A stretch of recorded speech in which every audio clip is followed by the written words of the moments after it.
Welcome to Proudly Asian, a podcast series that tells bold and proud stories of Asians by Asians.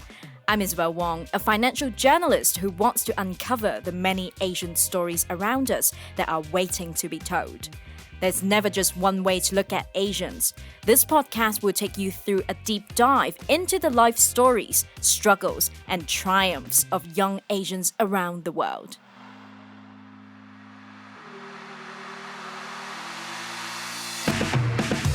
On today's episode, we have Daisy Tam, an associate professor from the Hong Kong Baptist University's Department of Humanities and Creative Writing, who is also a Fulbright Scholar for the work she does solving food waste issues in Hong Kong. She talks to us about modern Asian identities, racism in Hong Kong, and what it takes to advance social justice. Welcome to Proudly Asian, Daisy. Thank you so much for being here with us. How are you? How's your day? It's been great. The sun is shining today, and so that always brings a nicer overtone to the day. All good. Yes, but first thing first, before we get into the actual conversation, Daisy, I think for our listeners out there who are not familiar with what you do and where you're from, we would just like to hear about your background. So I'm going to ask you a question that I ask every single guest of mine who comes on the show, which is, who are you, what are you, and where did you grow up? Okay, so I'm Daisy. I am an associate professor by day. And in my extra time, alongside my day job, I also run an online web application called Breadline, which organizes volunteers to go collect leftover breads so we can donate it to the people in need. That is sort of a bit of an outshoot from my academic research, which is all about food systems and food security in urban environments. And in terms of your background, I'm just wondering, where did you grow up? So I actually grew up in Hong Kong, like all the way from being born to I finished my undergraduate in Hong Kong, and it was only after my university education that I actually left and went to the UK for a bit. I lived in France for a bit, and then went back to the UK, and then came back to Hong Kong. Did you grow up in sort of like a Cantonese household in Hong Kong? Would you say that? Oh, very much so. Yeah. So how was the experience of growing up in a Cantonese household in Hong Kong for you? And growing up, did you ever imagine that you would be doing the work that you're currently doing?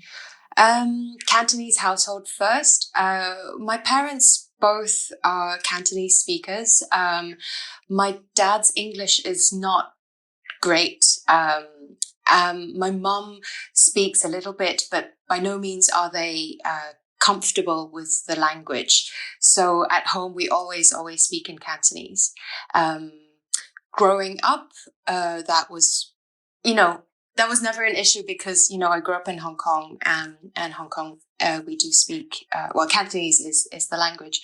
I think at school, I did not go to an international school, which is something that I people get confused about. So I grew up in a local school. I went to a local school, albeit being a bit elitist. So English was quite important in my sort of upbringing.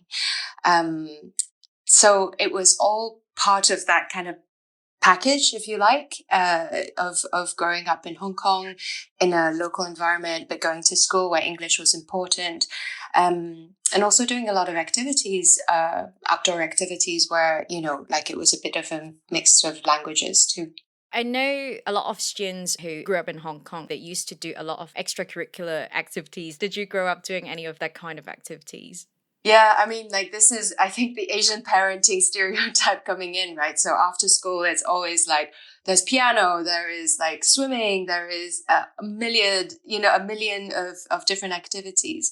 But I have to say that I grew up in an area where, out in the quote unquote countryside, where a lot of the activities still happened outdoors. So it was very much a beach goer. I still am today. That's why the sun is important, because I swim in the sea almost every day in the summer.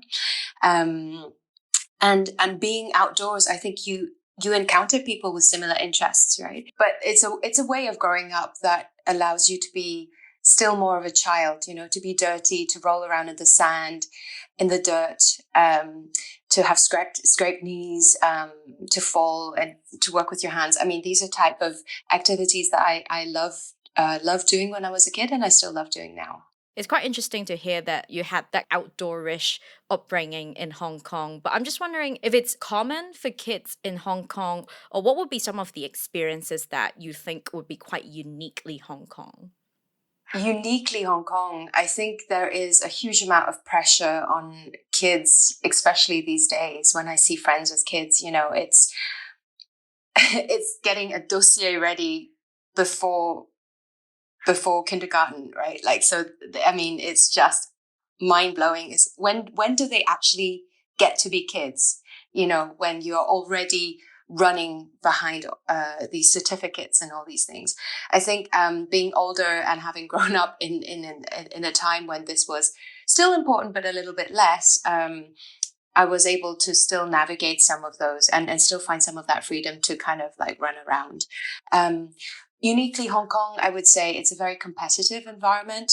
I think there are what you described, like these kind of very city kids. I see myself, I know Hong Kong is 100% urban, but I see myself as a little bit of like a country bumpkin, like because of the environment.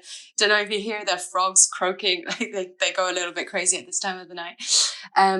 But yeah, I mean, just that sort of that drive to always be in the best position, or the parents wanting to put their kids in the best possible position so that they can succeed in life. I think it's something that is it's not unique to Hong Kong, but I think the intensity of it is, I find, very, very much common in the city. I would say that your upbringing is quite interesting because your parents actually allowed you to run around and try out the things that you would be interested in. So, I mean, growing up, I'm wondering, what were the expectations of your parents for you? Like, did they expect you to become someone or something that would be something that Asian parents would always expect the kids to become? Sure. Yeah. I mean, I have to say that it's more like in spite of in spite of all my parents' expectations. The reason I say this is because my mom is always a little bit disappointed that I am not more, feminine, in that kind of traditional sense, to be a little bit more precious with myself rather than, oh, I'm learning how to build a cabinet or doing carpentry, or like, I'm doing something else. It's always either out in the nature or doing some DIY work at home. So yeah, my mom always thinks that, I should be a little bit more, cultivated, more elegant. But I mean, I have to say that, she has also been very supportive, and my dad as well, of encouraging me to explore. And yeah, leaving Hong Kong was part of that exploration, right? Like letting go of your kid, letting them go out in the world on their own. I think that's not easy for any parent. I did it when I was a little bit older, but still, I remember that point in my life quite well. When you first left the city that you grew up in to pursue your studies in the UK, how was that experience? How did you feel? Yeah, like a fish that has gone from a very small bowl to a much bigger pond. I feel that, in Hong Kong, my upbringing, all the ups and downs, like being able to have a good education in order to be able to then go abroad and study was quite kind of, I was on a certain pathway, right? Like that was similar to a lot of my friends. Of course, this is about opportunity. It's also about class, maybe, and background. And I remember having been in a bit of a shock because I thought, having grown up in quite an elitist, or at least a very competitive environment, that I have the kind of capital to do well. And so I remember, one of the capital being, being able to speak good English. And I was always able to sort of do quite well in my university years. I wouldn't say I'm never top of the class, never ever, but I was able to sort of leverage on some of these kind of social capital knowledge and experience, and growing up in a city like Hong Kong, to be able to make my way around, right? Going to London was a sort of eye-opening experience because, of course, in that bigger pond, there are so many more talented people. There is so much more diversity as well, differences that are valued very differently. So your value systems get challenged. Your self evaluation gets challenged, which is a very good thing. I think that was one of the biggest and best learned lesson ever. Growing up in an elitist school or one of those kind of very competitive schools, they train you, or they tell you you have to be the best of the best. If you're not the first, you're not good enough, right? That's also very resonant. I think that resonates with a lot of people. And I think that's a terrible way, terrible way of raising children and youth. I think so many people that I know suffer from that on a personal level, but also what kind of citizens do you cultivate when you give this kind of lesson, right? What about empathy? What about celebrating difference? What about valuing diversity, different perspectives, and I think that's, something that I realize, oh, well, I'm such, I'm so naive that I really want to see more and do more and learn more. That's very interesting because despite Hong Kong being an international city, I would say in terms of the diversity and the cultural dynamics in the city, it's kind of interesting because one observation that I have made during my time in Hong Kong is that a lot of people's first impression or first instinct when they think of the term Hong Konger, they would think of East Asian people, Chinese people, and those who don't fit the bill would not be considered part of the local community, or like would never be associated with the label of Hong Kongers. Despite that, there's still a significant number of South Asians, Southeast Asians, and also white people who were born and raised in the city, and they speak native Cantonese, and they are born and bred Hong Kongers, but then they were never seen that way. So from your perspective, how do you view this? Like, why is this happening in an international city like Hong Kong? That's a really good and important question. I think it's really a shame. Yes, we do have that diversity in numbers, perhaps, but we do not have the inclusion or the integration, right?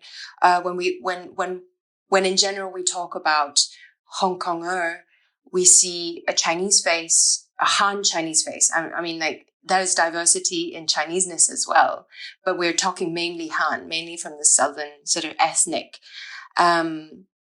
group.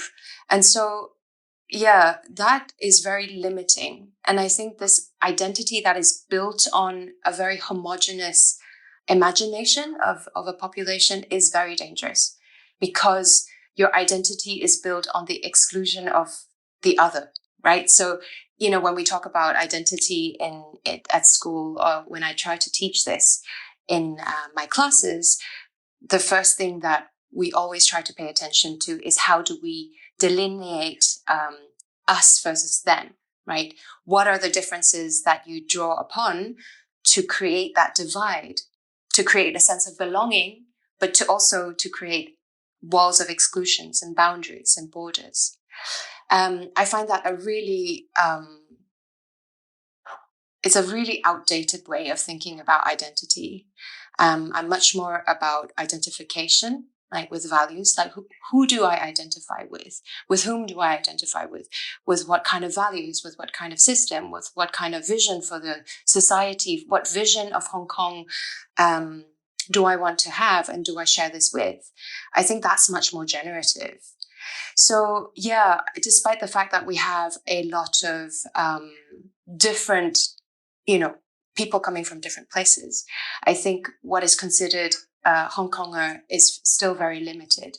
And as you say, all the South Asians are Caucasian. There are lots of people who were born and bred in Hong Kong, grew up in Hong Kong, speaks Cantonese. even if they don't speak the language. If they identify as being from here, why not? That's so great.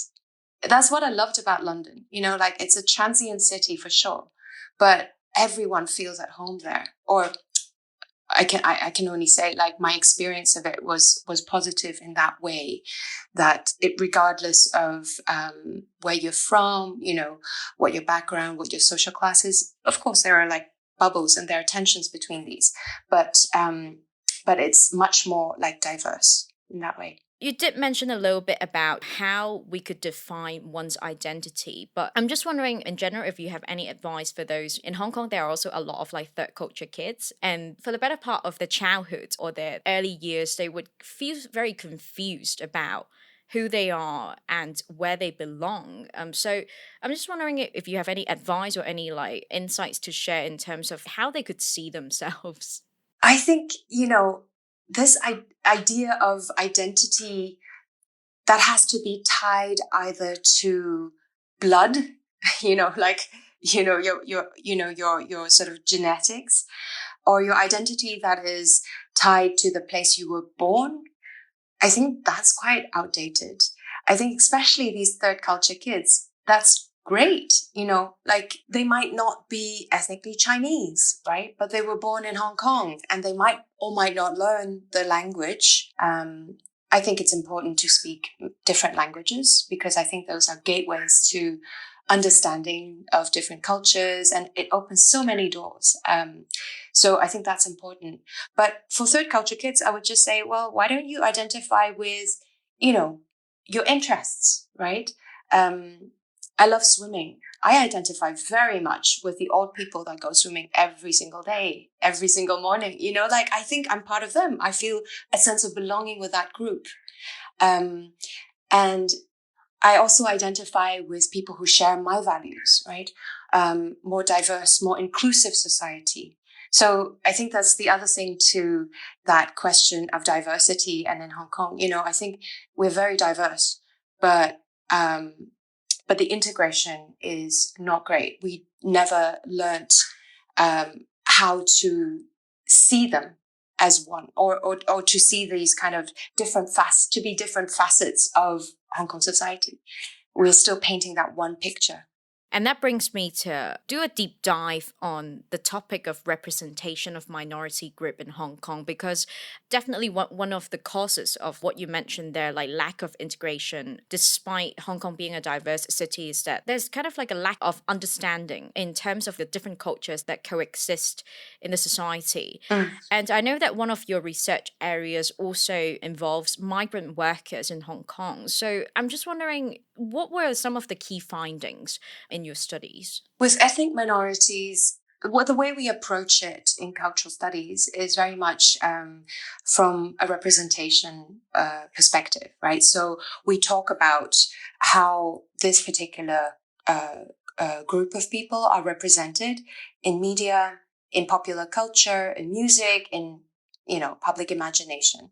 So my personal experience was that I worked very closely with foreign domestic workers who come from the Philippines and Indonesia. And I worked with them on many different projects and was quite involved in a local charity called Enrich for many years. And that was when, the kind of the two worlds collided for me, right? Because I always believed that academic research should not stay in, the ivory tower. It has to be impactful. It has to mean something for the community. And it has to affect something more than the individual. It has to go out to society. With representation, I think we see a lot of misrepresentation of migrant domestic workers in society. We see them painted as a group of workers that are valueless, right? That are low-skilled, low-paid, second-class citizens that everyone seems to take for granted. In certain circles, they are talked about as if they were a little bit, that they're not great workers either, that they might be lazy, they might be tricky, that they might be, seductive or trying to seduce. There was one legislative councillor who mentioned that.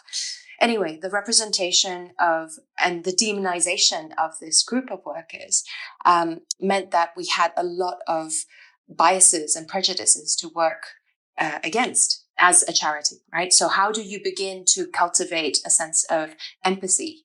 How do you talk about their value and their contribution to society, in this kind of context? So one of the things that I was quite proud of to be part of was when we were doing in the charity work of Enrich, we came up with a value of care report. And in there, we had a calculation of how much actually in money terms, in monetary terms, having this group of migrant workers be in Hong Kong actually contributed to the economy. And the reason why this is interesting is because not only do we highlight the value of contribution, but we actually give people a new language to talk about it, to talk about the issues. Because we often, when we talk about the problems, and we only, say in the media, focus on the representation of the issues that come with, the cheating, the laziness, the borrowing of money, what we are limiting is that kind of stories that empower us to imagine or understand them. Right? When we talk about stories, we talk about the power of imagination.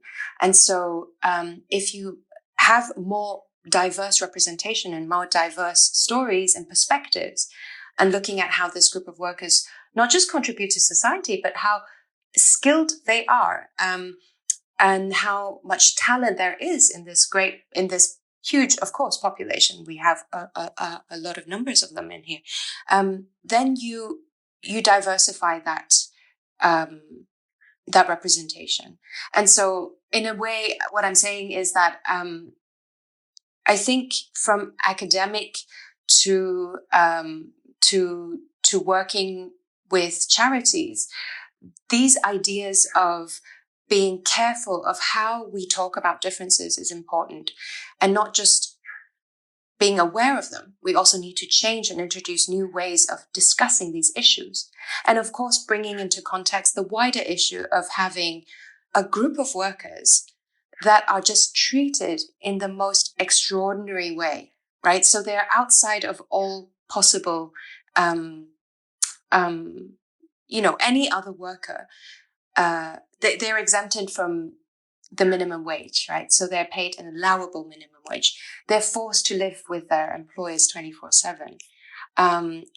Even though it is written in the regulations, but very often becoming pregnant or having any health issues is a cause for termination and firing, right? Imagine that in my, if that happened to me in my work, that is unacceptable. You raised a really good point. A lot of people actually overlook the contribution of foreign domestic workers to the actual Hong Kong economy, because I remember a few years ago, I was running this editorial campaign that's basically looking into the gender diversity within the buy side, the investment management industry. And we were looking at why overall the gender diversity in Hong Kong and in China in the investment management industry is actually a lot better than in the US or in the Western countries.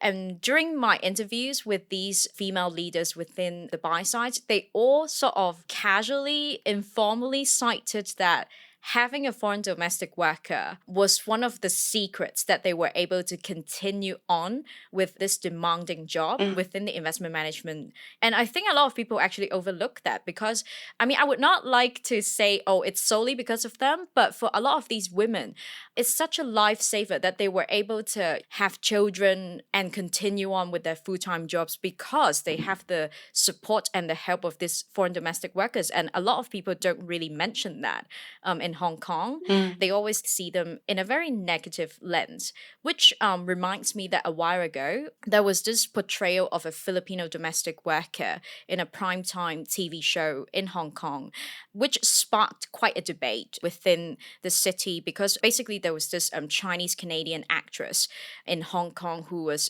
filmed putting on a brown face in order to play this Filipino foreign domestic worker character for a drama. Mm.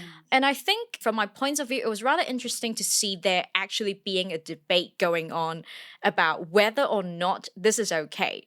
Because in the Western world, or let's say in North America, anyone would have the general consensus that putting on a brown face or putting on a black face is unacceptable, is racist. But the fact that there was a debate, actually people like defending the actress or defending the behavior, saying that, oh, she is just putting on a performance, it's all for art, and they don't see this being problematic is quite interesting to me. But I'm just wondering, how do you view this incident? Why is there such a huge debate about this in Hong Kong? Yeah, this was like kind of I was also a little bit mind blown by the kind of debates that I was reading. But it doesn't surprise me in a way, because having worked for so many years in that kind of circle in the charity and trying to sort of advocate for a particular cause that supports migrant domestic workers meant that I came face to face to quite a lot of these kind of prejudices, right? People who think lowly of this group of workers. So I think that actually what the debate points to, or indicates at least, is there's so much everyday racism going on in Hong Kong that I see all the time. Microaggressions that are just so freely given to people of ethnic minorities or a particular class. Unwilling to take them in a taxi, unwilling to give them change for $500 note. It happens all the time. And again, that shock should be there all the time when we observe this in our everyday lives, when we see it happening to people next to us. The fact that people talk about or try to defend this, I think that the conversation is not so much about the incident itself as it's what it indicates, right? It's about painting that particular character as a foreign domestic worker. Okay, that's her job, but also doing voodoo magic or something like that. That character portrayal is, I think, questionable in itself. And I didn't watch this TV series, but I remember when I was growing up in Hong Kong, there was a very similar one. Another local character that brown-faced herself and played this character called Maria, again, a foreign domestic worker. And she was comical. She was a little bit lazy. She had this sort of crazy accent, funny to the local population, but terrible in the way of pushing for, equal representation. I think stereotypes are often used to exacerbate differences and make fun of certain differences, and people seem to find it okay and acceptable, right? So that feeds into the popular imagination. Like people watch the TV show, and they talk about it the next day. Oh, that character was like this. And so slowly they build this kind of they have this mode or model in their head to fit whatever they see in the future or whomever they meet in the future to a particular box, and because that's the only one that we see in media, in primetime TV shows, then, again, the lack of difference and the lack of diversity meant that this becomes that much more of a problem. And also, there are lots of talented actors, musicians, and artists within the community. Was that opportunity offered to that group of actors and actresses, I wonder? And I think these are the kind of questions that we should be pushing for. In the same way as, in Hollywood, and it's very white in the Oscars and things, it's not against that particular actor himself or herself for taking on that role. Is what is hidden behind that. What are the kind of processes that we did not see that really indicates a problem in the system in which we are in? Yeah, definitely the entertainment world. There's still this typecasting problem going on because I remember one of the previous guests on Proudly Asian, she's this ethnically Indian actress who was born and raised in Hong Kong. She did mention the problem of like whenever she went for casting, Mm, she would be asked to be like, oh, can you do an Indian accent? Or like, can you act more Indian? mm, Just because she's ethnically Indian. But then there's definitely this whole like for casting directors, they're always boxing people in a certain label, a certain identities and characters and traits that come with those labels, right? But I mean, earlier you did mention one of the ways to address or raise awareness about these problems is that if like academics actually work hand in hand with advocacy. But I also want to know, in your view, how could this problem really be addressed? Are there any like tangible solutions that could be done at the moment? Because I know that parents and teachers do have huge influence on kids and how they see the people around them. And it's sort of like sad to still hear stories in Hong Kong about how like parents not letting their kids interact with, for example, South Asian people because they would literally tell the kids that don't interact with them. They are dirty. I mean, how do you think this kind of problem could be addressed? you know, I'm an educator by, by trade. So of course education is important, but I would say that, um, you know, it's not, these are not things that you only learn at school. And I think it's so much more effective if we all, if we are all a little bit more aware and we all say that this is unacceptable when we do see it in, when it's happening in everyday life. I think that's creating, let's just say, yeah, these marginalized populations, they suffer from these microaggressions every single day. Why can't we just point it out and say, look, this is not acceptable? If you're queuing behind that person who was refused change, then step in to help, offer to do some change for them, or, do something to help them overcome that particular situation, but also show people around that this is unacceptable. you know, um, Teaching in a lecture hall, I don't know how much my students actually learn from me, to be honest. I don't know how many of them fall asleep.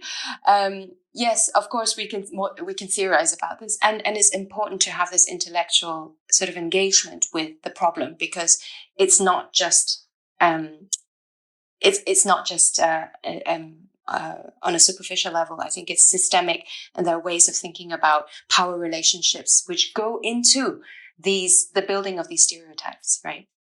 On a wider level, I just think that we all have a part to play. Whether you're a teacher or not, whether you're a parent or not, um, you know, I think we all have something we can do. Like sometimes people will be like, okay, racism. They would be like, how do we begin to even solve this issue? But then the key, what we just pointed out is that the key is like, you and I and all of our listeners have a role to play. It all starts from us to act as an ally for those who need our support, who need us to, speak up for them. And we could easily do that in our daily lives. And you just mentioned whenever you see these unacceptable behaviors on the streets or in the workplace, we should always call it out and point it out. Mm. Yeah, I completely agree with what you just said there. And it's definitely a really good reminder for everyone that we don't always need a campaign, like an expensive initiative or like a whole education program to solve these issues. Like it starts from the small acts. And next up, I also want to get to know more about your other works, which I know that you have spent a lot of effort and time on specializing in solving the food waste issues. So I just want to get to know more about your work in food waste, ethical food practices, and urbanism. Can you tell us more about the areas that you actively work on these days, and how did you begin to develop interest in those areas? Well, the story of how I actually got into food waste is actually goes back to London. But I have to say, when people sort of when they talk about food waste, I always get a little bit confused and say, actually, no, I work with food, not waste, and that's precisely the issue, right? Because Hong Kong is an extremely it's a prosperous city, and we have so many restaurants. I think we have one of the highest ratio of restaurant population sort of ratio, right? So we position ourselves as the gourmet city of Asia, etc., etc. And of course, it is wonderful to have that. But increasingly, in these kind of cosmopolitan environments, we also see urban and food insecurity. So having a huge gap between the rich and the poor means that we also have a lot of poverty within the city. 20% of the population lives in poverty. And for them, having access to healthy, safe, and secure, good food that can sustain them for their everyday activities is not a given, right? So they have $30 to budget for 3 meals a day. And that's really nothing. That's really nothing. That's not enough.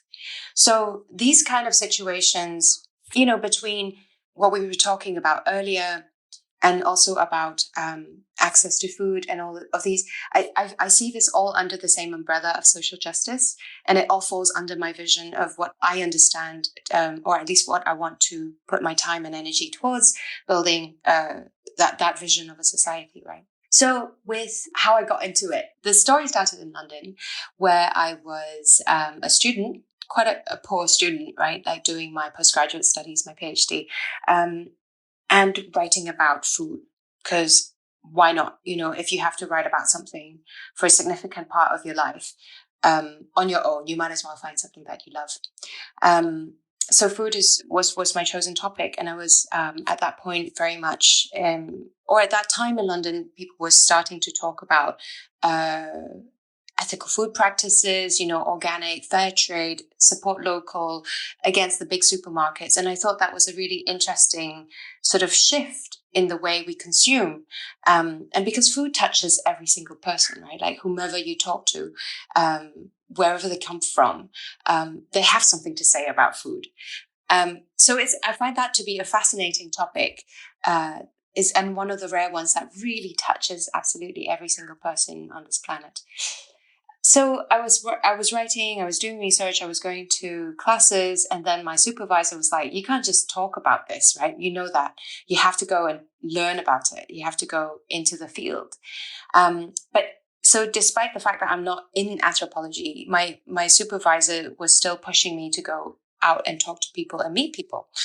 So long story short, I ended up getting a job in Borough Market, in the famous food market in London, near London Bridge. I got a job for a local farmer selling apples that he grows up in Kent, and he brings them in, and they press the juice on the farm on the premise, and we sell them. That was my best job, by the way. Just saying, I love that job. I'm such a great market lady. I love talking to people. Nice. With apple juice as well.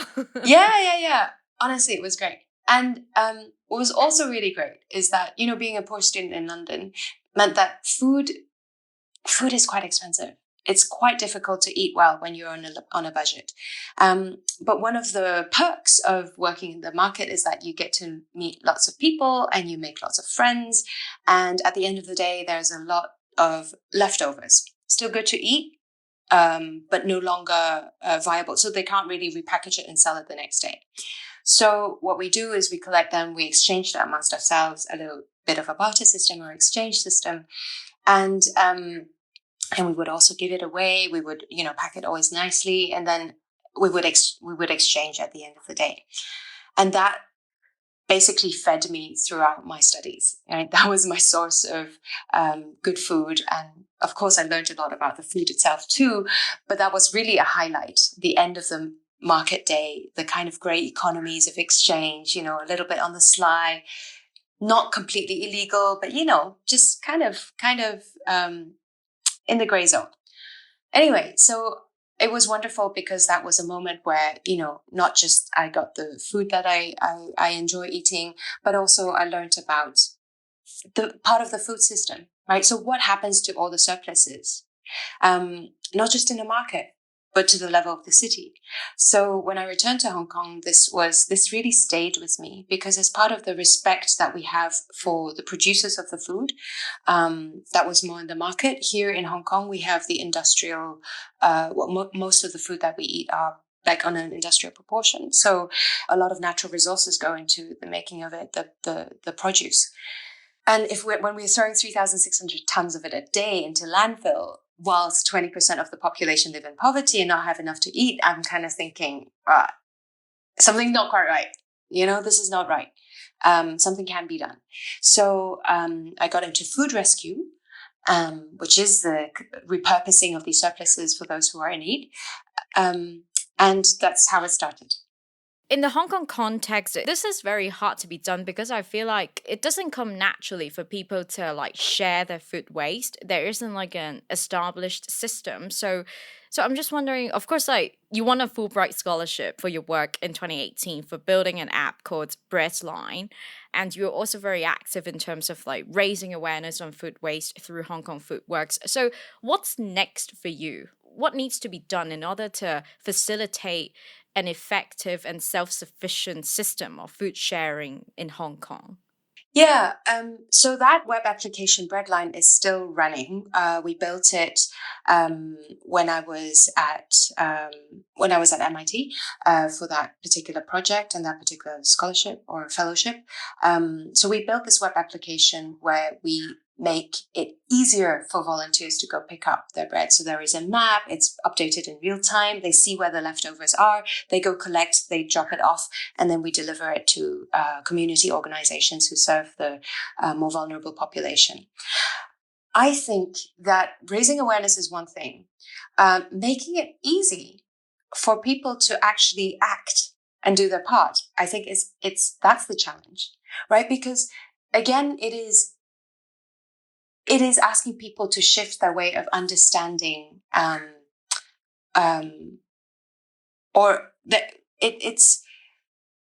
it's shifting people's way of approaching charity or benevolence, right? What I really want, I think, is to make it so easy and so embedded in their everyday life that everyone who gets off work and is going from point A to point B would check into Breadline and say, oh, I can do this on my way home or on my way to my next appointment. And I want to make it easy enough and fun enough for people to do so that they're not sort of, again, boxing in this idea of doing good as separate from their everyday lives. It's something that I continue to work on. And I think it's important because we can talk about sustainability all we want. We can talk about these high ideals all we want. But if it's not easy to act upon it, or if the problem feels so large and so big that as an individual you feel disempowered to do anything about it, then you're just going to sit back and be complacent, right? I think whatever works in any of the kind of campaigns or activities, I think what is really important, and I think it comes across now, is that I want to make sure that everyone can do something about it.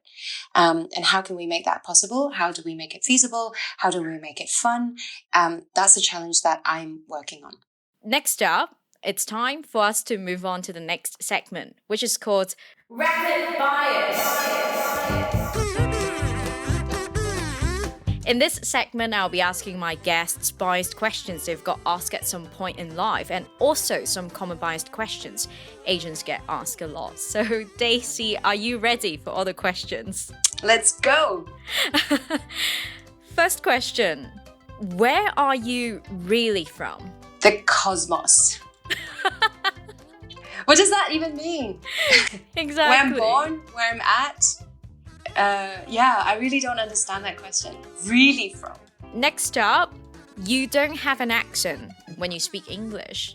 Everyone has an accent. That's just wrong. Yeah, that's true. I think that's what's really amazing because, you're so... the people who say that, they often have this kind of... That really shows how whether it's Eurocentric or, I don't know, wherever centric they are, you don't have one. Everyone has one. It's like, how does that even make sense? I don't. And next question, are you mixed race because you speak English? Yeah, again, this is like mind-blowing. We learn different languages. We speak different languages, and it's all learned, It's also this thing of, this idea of mother tongue. Some people talk about it as if it's what your mother speaks. It's like, not really. I think we just need to pay attention to the possibilities of acquiring a language and being proficient in it is not something that is natural, right? We put effort into it. It's just what comes first. Next up, you don't look Chinese. Right. That's something that I get asked. I got asked that in Chongqing Mansions the other day. I was trying to get some spices, and for those, I guess, who don't know where Chongqing Mansions is, it's this place in Tsim Sha Tsui, really right downtown in Hong Kong, where a lot of ethnic minorities gather.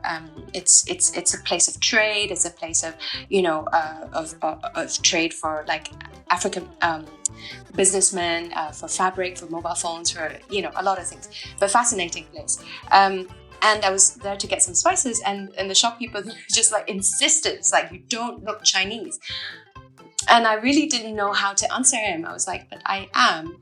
It's like, but you don't look, and the way you talk and stuff. And so I guess what that means is that very often, again, there is this very narrow perception of what a Hong Kong Chinese look like and should behave like. And he's almost expecting a particular way of interacting with me.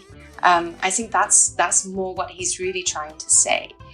So I think the look is really, I understand it as a pack and package, right? Like it's how you present yourself and how you relate to the other person. Finally, this last question, it happened during SARS. Go back home. Yeah, this was shocking. I was living in Paris at that time, teaching English as a foreign language. And I was going to the supermarket, and usually outside supermarkets there are quite a lot of homeless people where either trying to ask for money or to get some change or selling magazines to help sustain their livelihoods. But it was during SARS, and it was a time when, having a Chinese face meant that you were automatically profiled as someone that is carrying a disease. And I think this pandemic also sort of brought back a lot of that racial profiling, right? Which was very detrimental to a lot of people. And so, yeah, it was really shocking, coming from a homeless guy, trying to ask for money, but also saying that I should go back to where I'm from. And that was really my one of the most vivid memories that I have of experiencing racism. And it was not something that I could process very easily, and it stayed with me. I also did not know how to react because, it just came out so freely.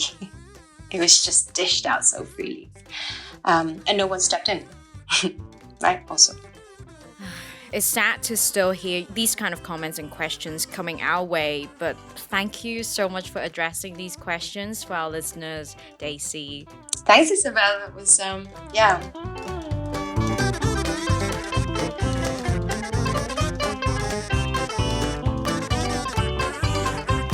And finally, to wrap up the episode, I have one last question for you, Daisy. What does it mean to be proudly Asian to you? I love celebrating. I think that's a really good way of doing it. I think being proudly Asian means, diversity in all strengths and weaknesses, in all the success and failures, in being an Asian woman, be proud, and to be fearless. I think that would be something I'd love to celebrate. Amazing. Thank you for sharing your time with us and sharing your thoughts. And also thank you for all the important work that you do, Daisy. It was lovely chatting with you. Thank you. Yeah, it was fun. Thanks, Isabel.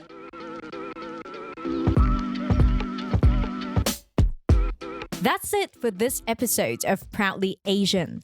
Don't forget to follow us on Instagram at proudly.asian for more content. We are on Spotify, Apple Podcasts, and YouTube.